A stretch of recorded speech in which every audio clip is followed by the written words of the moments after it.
just going to go and start, all right?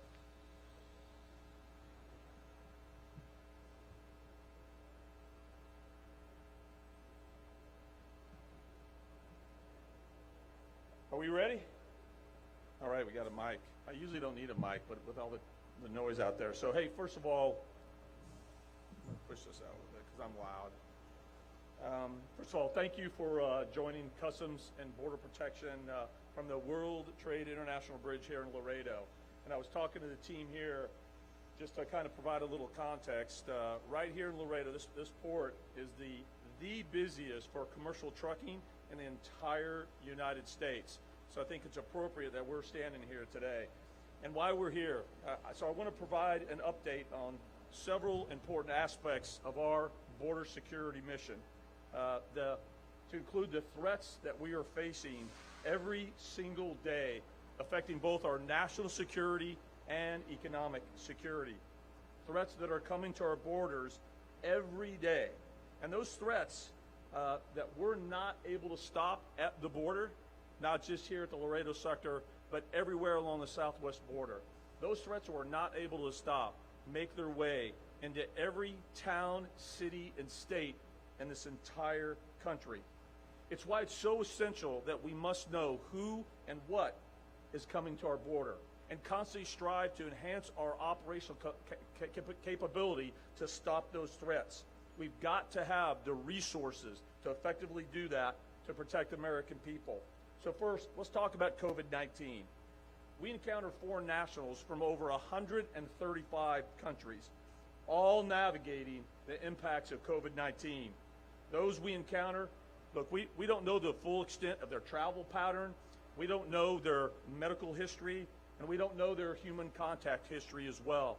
All significant factors increasing their risk of not only contracting the disease, but also spreading COVID-19 within the United States. As Mexico, as well as the Western Hemisphere, continues to experience COVID cases as well as deaths, immigrants from these very countries continue to disregard the medical experts as well as our laws and attempt to illegally United States on a daily basis, putting everyone at risk as we're navigating this global pandemic. As American citizens throughout this great nation are making personal sacrifice to address this global pandemic, we still have individuals that are recklessly disregarding the sacrifices of so many that the American citizens are making. And they're exposing themselves as well as everyone that they come in contact with incredible risk as they continue to try to illegally enter. CBP, we have lost 11 personnel in the line of duty because of COVID. 11. Right now, we still have over 1,000 CBP employees that are active positive for COVID right now. Yet the cartels and the immigrants themselves are putting their own desires, their own needs ahead of the lives of our workforce, as well as American citizens that they're coming in contact once they cross. We've actually had illegal aliens that we've apprehended that they knew or suspected they had COVID, yet they still illegally entered in this country. We've had illegal aliens that we have introduced into our system for a variety of reasons, a lot of times to take care of medical concerns that they had, and they have come here and then tested positive.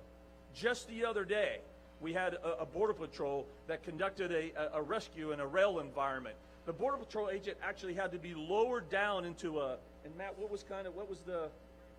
was a grain hopper? It was a grain hopper. So there was an injured illegal alien in a grain hopper, could not crawl out himself. So the Border Patrol agent actually had to lower himself down into the grain hopper, exposed direct contact with this illegal alien. And they pulled him out together, went to the hospital, and guess what? He tested positive for COVID.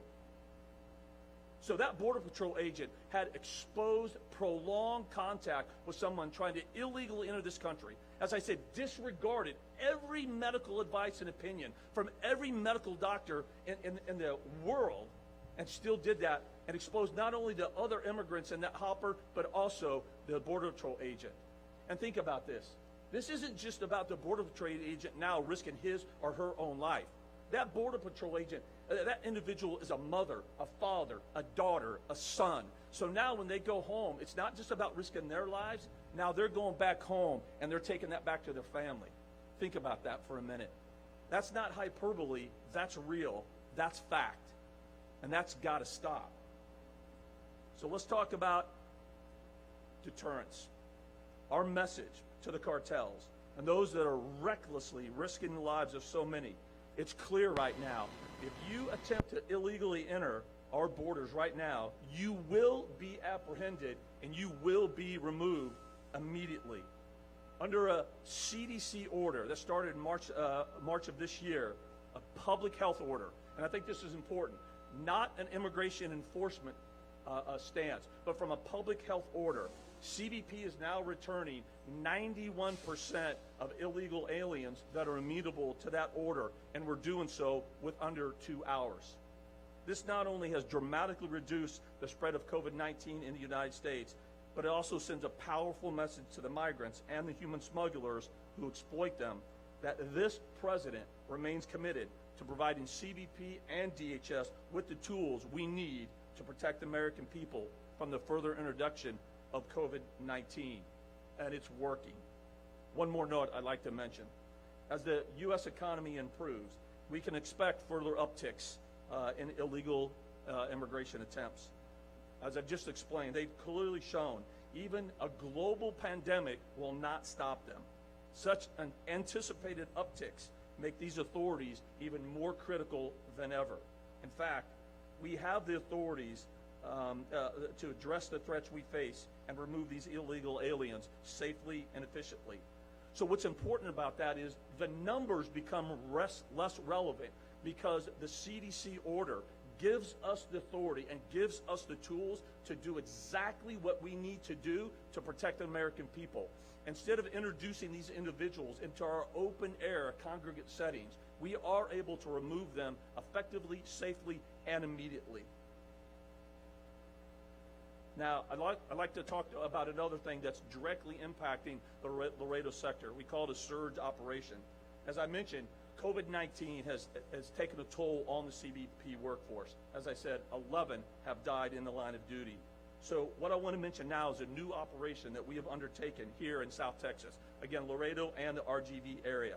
As COVID-19 cases have risen in southwest border communities on both sides, it's imperative that we must backfill the impact that we've had from our personnel who've been affected by COVID-19. Look, we've had agents and officers that have had to self-quarantine, undergo treatment for COVID-19, and they've also needed to take time to take care of their families. And the communities on both sides, as I said, have experienced an increase in cases. So we must, our job is to protect the American people. It's a challenging balance because our first concern is also to our own personnel, to make sure that they have what they need to protect themselves and their families. But we have to strike that balance against that to also protect the American people. We must maintain a robust, visible law enforcement presence here and everywhere along the southwest border. And the agents and officers we have deployed from regions from all over the country, and they've come here, and we've got over 600 that we've deployed. And almost all of them have been volunteers. I got to tell you, they have knowingly come to this area, left their friends, left their families, and come here to do their job. I tell you, as an acting commissioner, I can't be more proud of what's happening right now. I can't be more proud of these officers that have come here to join the Border Patrol agents to do their job here on the southwest border. Right now, Laredo, RGV, those two areas that we serve these personnel continue to be hotspots, continue to be challenges going forward. We've already seen a positive impact from the deployment. And that brings me to the August numbers. Last month, the CBP enforcement encounters were a little under 50,000. And I want to emphasize this in a couple ways. So that's 50,000 individuals in a single month who during a global pandemic, 50,000 during a global pandemic, made the conscious decision to, once again, disregard every medical opinion throughout the world and attempt to illegally cross our borders. 50,000 potential carriers of a deadly disease. We should all be united, and that's outrageous, and we must stop that to protect the American people. And remember, and I think everybody here knows, it will only take a small number of individuals with COVID-19 to affect a large number of the detainees and CBP personnel, potentially overwhelming already overwhelmed local healthcare system. Pre-COVID, CBP had a little under 3,400 detainees in our custody in early March. But because of the CDC orders, because of the work of the men and women all behind you, we've been able to reduce those in custody numbers to about 500-600 per day, from 3,400 to 500-600 per day. That's been a game changer, and it's because of the authority and tools that CDC order has provided us. But again, as I mentioned, we're not just talking about numbers. It's our ability to effectively address the threat regardless of the numbers, and that's what that order does for us. Now let me talk to you a little bit about stash houses and tractor trailers. Even more unbelievable than those who would intentionally cross the border knowing that they carry the disease are the despicable and disgusting cartels and smuggling organizations themselves, who crowd these individuals in tractor trailers and in overcrowded stash houses. And I can guarantee you, they're not social distancing themselves, and they don't have PPE like you see around us. And I'm pretty darn sure that the cartels are not handing out hand sanitizer as well. I don't think that's a top priority. These human smuggling conditions are all too common, and it's getting worse. And if you think about it, if someone's locked in a tractor trailer or stash house, I mean, that's an active petri dish. And let me give you a couple examples. On August 29th, less than a week ago, Border Patrol agents at a Laredo checkpoint searched a tractor trailer and found 52 illegal aliens inside. I've got a report with me right here just a couple of days ago. I got it before I traveled out here. This one, a tractor trailer, 81 illegal aliens were found in a tractor. If you can, we've got an example of a tractor trailer right behind you. And when we're done here, I really encourage all of you to take a look inside a tractor trailer. That's a typical example. 81 individuals. And what made this one, and this is not uncommon, what made this one is when the agents approached the tractor trailer, it was locked from the outside. Think about that. 81 illegal immigrants inside a tractor trailer that was locked from the outside. They had no way of getting out. And I don't need to tell you, you live here. Think about that for a minute. Those tractor trailers can easily reach over 120 degrees inside. No medical attention, lacking food, lacking water, no PPE. Again, active, physical COVID petri dishes. And make no mistake, this is what I say all the time, is that every town, city, and state in this country is a border town, city, and state. Why? You guys know this area better than I do. A tractor trailer gets on Highway 30, hits to 40, goes east, and gets on 95. They're stopping all along the way. These individuals sometimes are stuck in these tractor trailers for days. And just because they cross illegally here, make no mistake, they're making their way to every town, city, and state in this country, just leaving an active petri dish of COVID-19. Stash houses represent another example of the reckless, heartless, and dehumanizing tactics used by the smugglers. Just last week, Border Patrol agents from Laredo worked with Laredo PD to disrupt the stash house where 20 illegal aliens were being held in horrible conditions. So far this year, Laredo personnel have discovered 87 stash houses. 87 stash houses and have apprehended over 1,100 illegal aliens. In fact, just in a 10-day span in August, Laredo sector agents and our partners have encountered and arrested 229 aliens in 12 stash houses just within the city of Laredo alone. Just within the city of Laredo alone. And I'd like to thank our partners, our local partners and ICE, because it really is a whole of government approach. It really takes a united effort to be able to effectively do this. And we have, where are the pictures of the stash houses? Do we have that down there? Oh, right here? Right here. Oh, thanks. So, look, please take a look at that. What you're seeing right now, that is a typical example of a stash house. And what's frustrating too is some people, well, why right now is a stash house? Why, as this is a phenomenon? It's not. We've been talking about stash houses for a very long time. We just can't get anybody's attention. We should all be united that this is disgusting. We should all be united that we've got to stop this. And the only one that wins is the cartels. And right now, more so than ever before, in the middle of a global pandemic, this has to stop. This isn't hyperbole. This is fact. Right there, I'm telling you right now, I guarantee you there are people in that stash house right now that are COVID positive. And they're making their way every single day. They're trying to make their way illegally into this country. They constantly, look, and the cartels are constantly finding new and innovative ways to smuggle not only the illegal immigrants, but also the drugs. So, look, as they continue not only to prey on these individuals, they're not stopping on the drugs. You know, we saw a precipitous drop early in March, and the cartels, they changed their tactics, techniques, and procedures quickly, and they're right back on top. Right now, we've seen overall the drug seizures from this time last year an increase of 4%. Just this month, we seized a commercial labeled water bottles filled with liquid meth. To the untrained eye, they look exactly like normal water bottles. Do we have an example of the water bottles?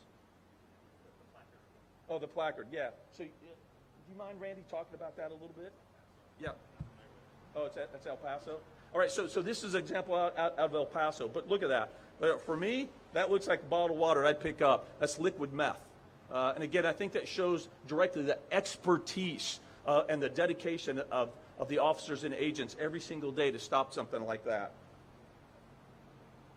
And there's another, so I talked about the 4%. So overall, we've also seen a 56% increase of the hard narcotics, what I call the hard narcotics. You know, cocaine, meth, fentanyl, and heroin. From this time, from 56% from this time last month. Overall, from year to year, a 4%. But what's really noticeable is we've seen an incredible increase in methamphetamine across the board. Almost from month to month, almost a 70% increase. And overall, from this time last year, we're seeing, again, a significant increase.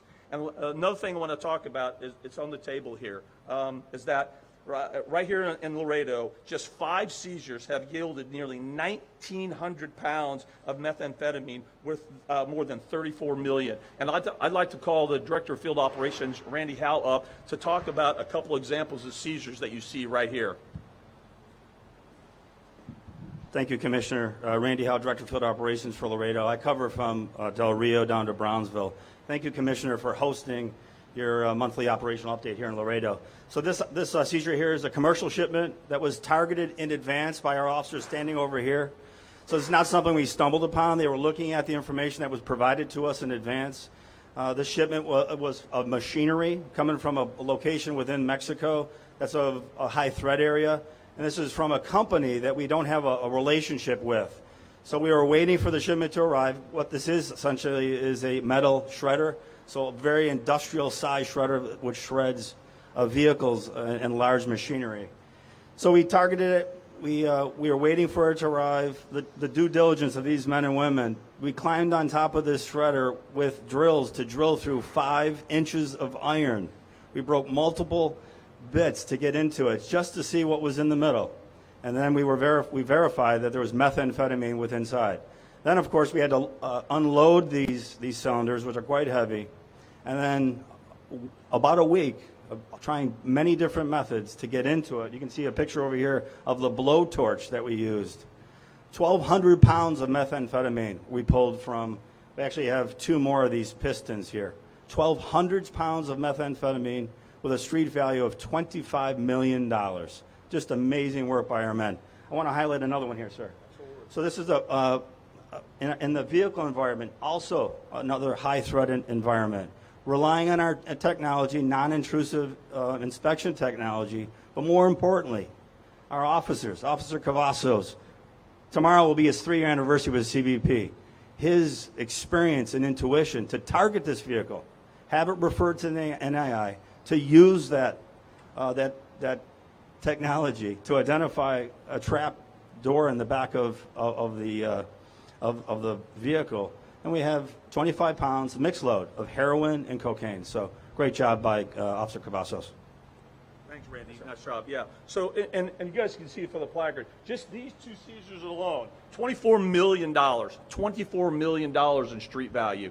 If you don't think that had an impact, right? And again, what I emphasize too is look at the sophistication of this. When we see this level of sophistication, we know what we're doing is working because the cartels are having to work harder and harder to get this stuff across, and we're going to continue doing the best that we can. Now, of course, I can't be up here without talking about the border wall system.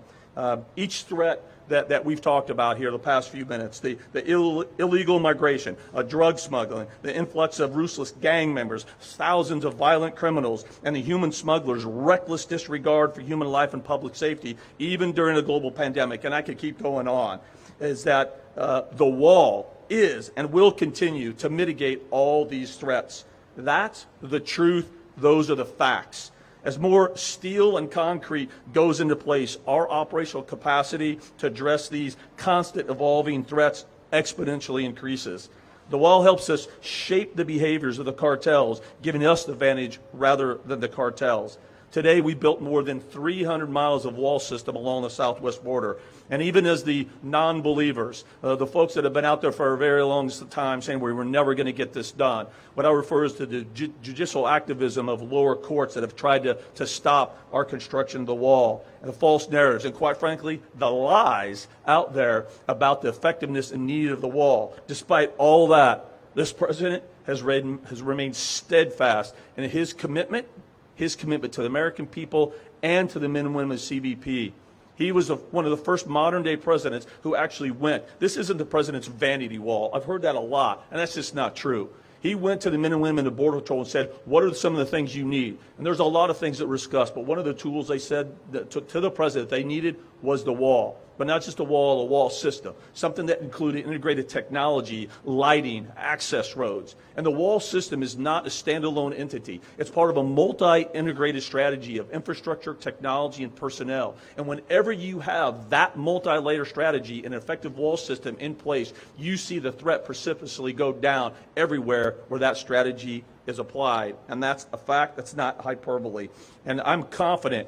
Look, great partners with the United States Army Corps of Engineers. Even in the midst of a global pandemic, we've actually gotten more efficient and faster at building more miles of wall. We're actually to 10 miles of wall per day that's being built, faster than any time before. And without hesitation, we are going to make our promise, and we're going to have 450 miles of wall system in the ground before the end of this calendar year. Finally, I want to talk about something that is very important, especially with what's going on in America right now. I want to talk about the character of the men and women of the Customs and Border Protection, and not based on some political pundits analysis, not from somebody that's never stepped foot along the southwest border, not from somebody that's never even spoken to someone in uniform or not within the Customs and Border Protection, has no idea what they're talking about. Look, what we have right now is that these men and women every single day, they're getting up and they're putting a badge on their chest and they're going to work.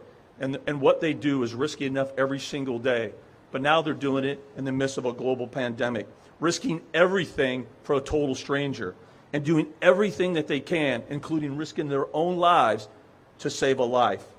And that's what CBP does almost every single day. Every single day. Again, not hyperbole, fact. This fiscal year, CBP officers and agents have rescued more than 4,800 individuals in a wide variety of circumstances. And this is something else I can guarantee you. When they're doing that, they don't stop and they don't say, hold on a second, are you trying to illegally enter this country? They don't stop and say, 4,800. They don't stop and say, what's your nationality? None of that happens. What they do is they see a human being in distress and they immediately put their lives at risk, even knowing that there's a good chance that the individual that they're trying to save, just like yesterday, is positive COVID for 19.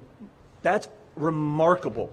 That is the character of the men and women of CBP. That's who they are. That's what gets them up every single day. That's the truth. Now, speaking of that, I'd like to introduce Agents Liz, Herring, and Garcia to actually come up here and provide you a personal example of a rescue that they participated in.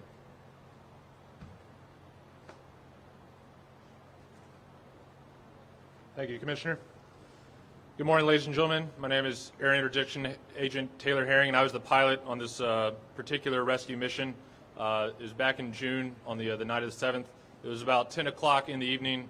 Myself and Agent Liz were flying an aircraft helping Hebronville Border Patrol agents search for a group that was just to the west of the town of Hebronville, which is approximately 50 miles to the east of Laredo here.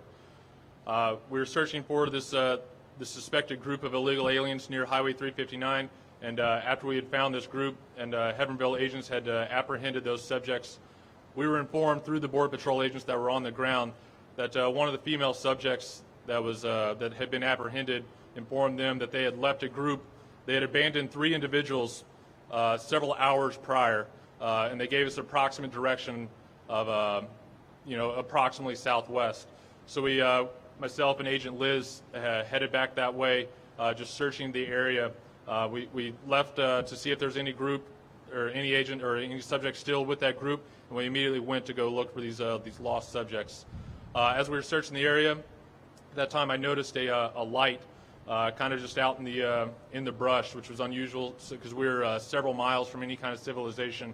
At that time I informed Agent Liz, hey, I've got a light or something like that over here, and we slewed the camera, and what it ended up being was the subject had his phone and he had turned on the flashlight and was waving it back and forth at us, trying to get our attention. And once Agent Liz found him and we were able to figure out what he was doing, this subject was cradling what turned out to be his uncle, who was convulsing, incapacitated there on the ground. There was also a third subject that was laying there in the brush line that was completely incapacitated.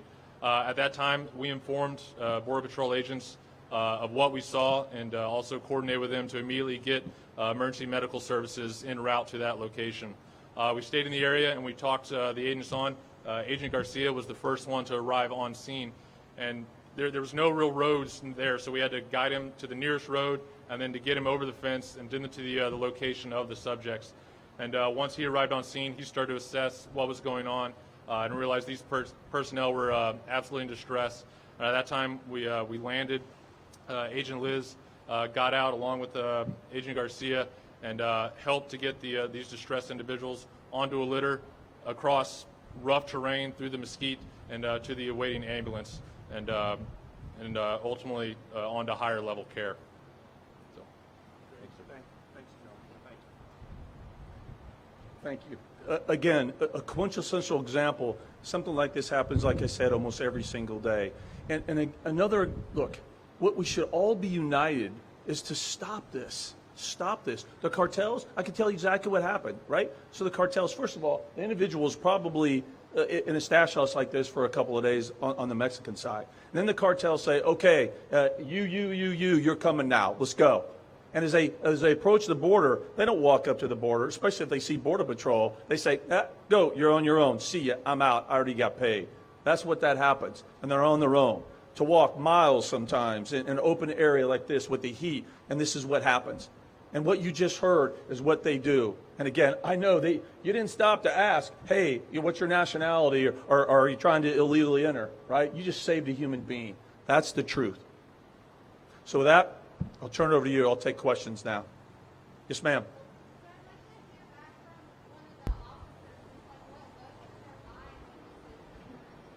Yeah. Guys, come on back. No, this is great. Hey, so she wanted to know, what goes through your mind when you're in the middle of a rescue like this? So if we get a report that there's a subject in distress or a lost subject, that takes priority for us. Whether we're actively working something else, we head to that lost subject and we try to find this person. And if they're in need of medical assistance, we call for that. The Border Patrol agents, they have trained EMTs. We have trained EMTs in Air and Marine. And if they're with us, they obviously provide care, and then we also try to get them to higher level care. But we try to find that person and get them whatever help they need. But it's absolute, that is the priority when we get that call.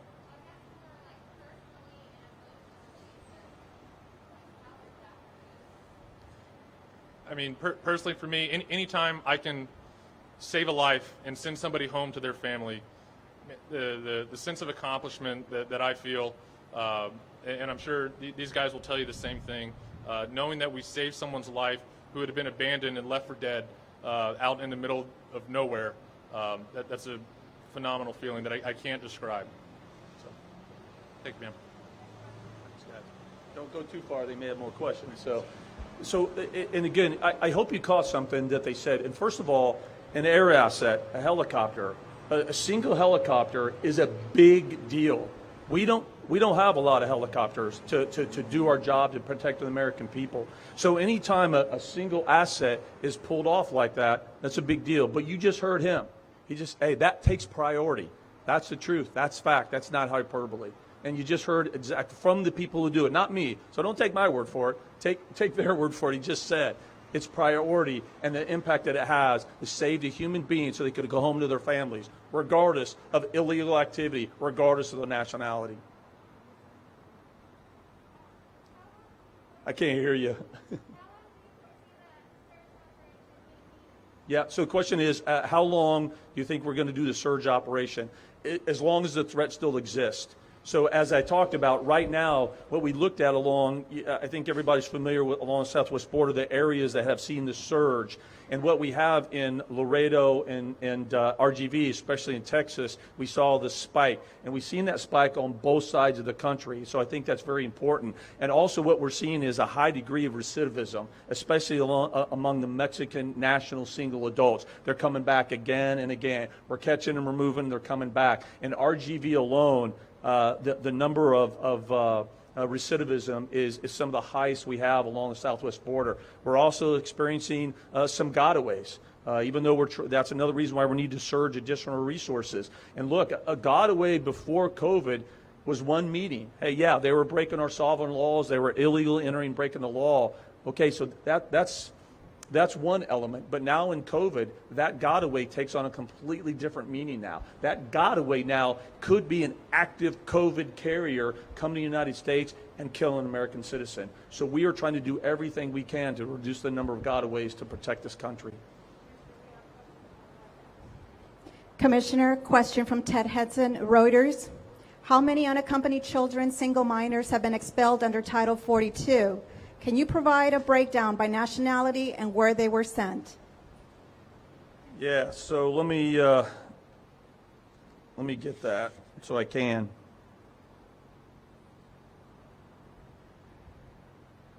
Sorry, I can't see anything without my glasses.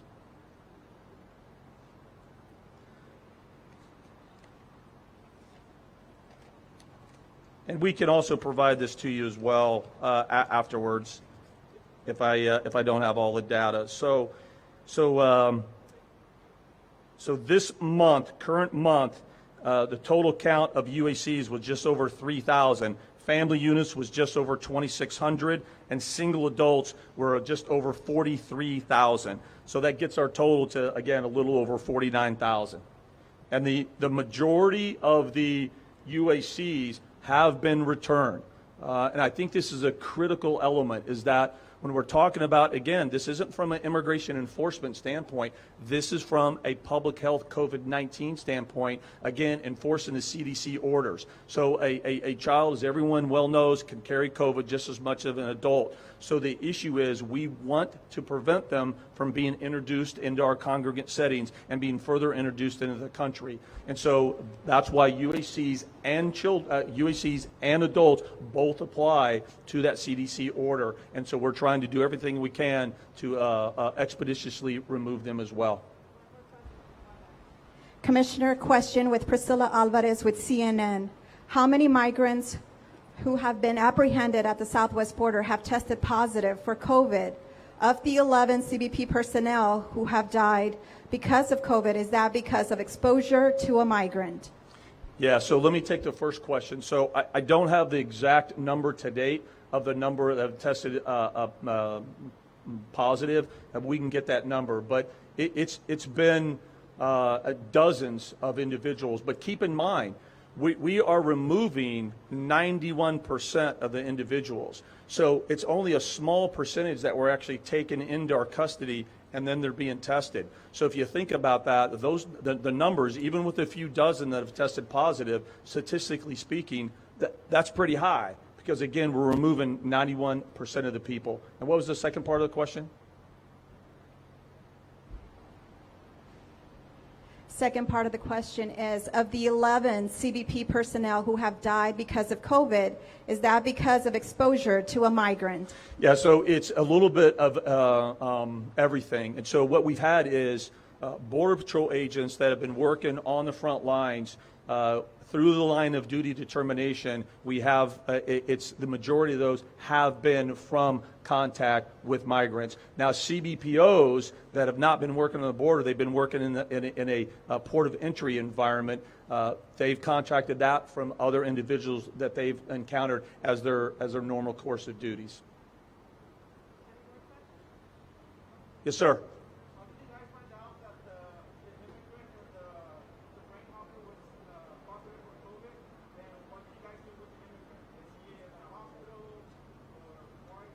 You can take that.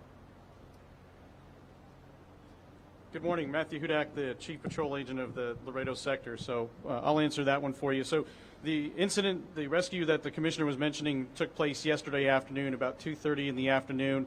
Our agents conducting train check operations in Hebronville detected a group inside of the train, the grain hopper on the train.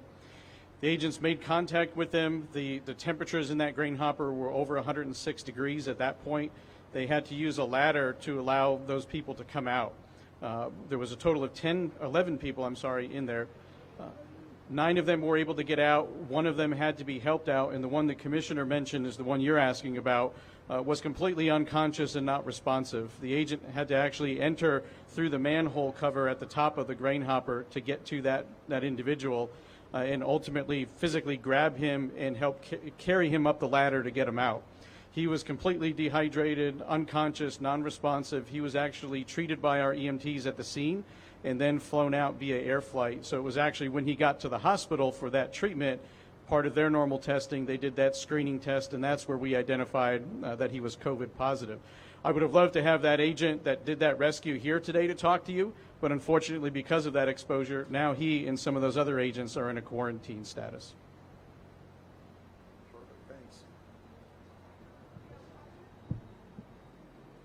Yes, sir. I'm sorry, I can't hear you.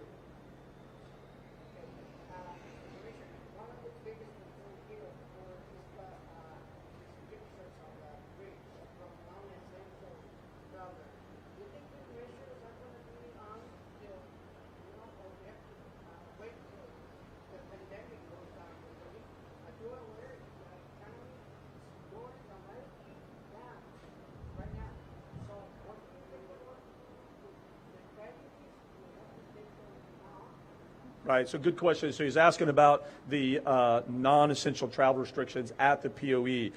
Look, this is a tough one, I think, as it is for everybody. What we're trying to do is strike that balance between addressing the very real public health concern as well as the economic concern. That's a tough balance. And so what we saw when we started to introduce the restrictions and allow to essential travel only, what we saw was the Mexican nationals, they're actually abiding by the medical experts' advice and the legal entry.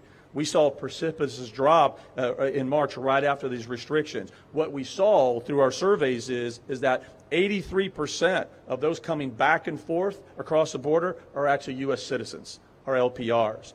And then we did a survey a few weeks ago, and we asked that 83% of U.S. citizens are going back and forth.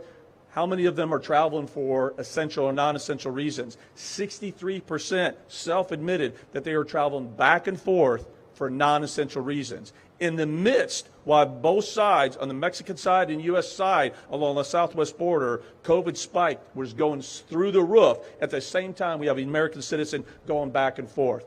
And they're not going back and forth for essential reasons. They're going back and forth to play golf. They're going back and forth to go to their favorite restaurant. They're going back and forth for family engagements. That's just wrong.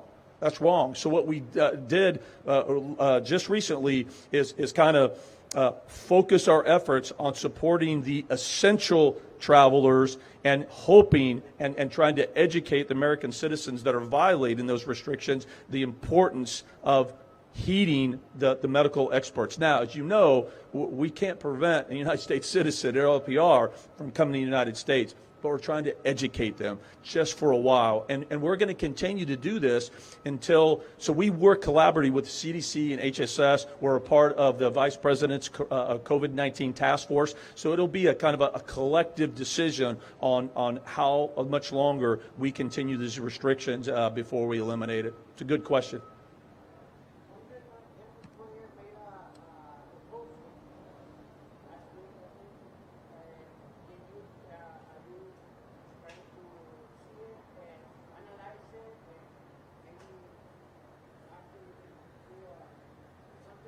Yeah, what I can say is, first of all, Representative Cuellar he's been a good partner. I've personally spoken to him countless times, trying to strike the balances we're talking about, not just with COVID. I've had multiple conversations about the wall here in the Laredo sector as well. Look, we have talked to local leaders from Baja to Brownsville ongoing and constantly. So it's not going to be just unilateral decisions. We're going to keep that dialogue going.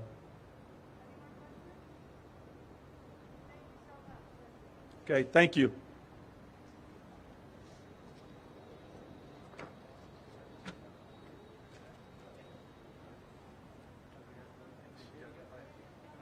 And nice job, guys. And you know, also thanks for what you do. So, thanks. Yeah, it's great. We can do hand sanitizer later, right? Sure. Thanks, sir. Appreciate it.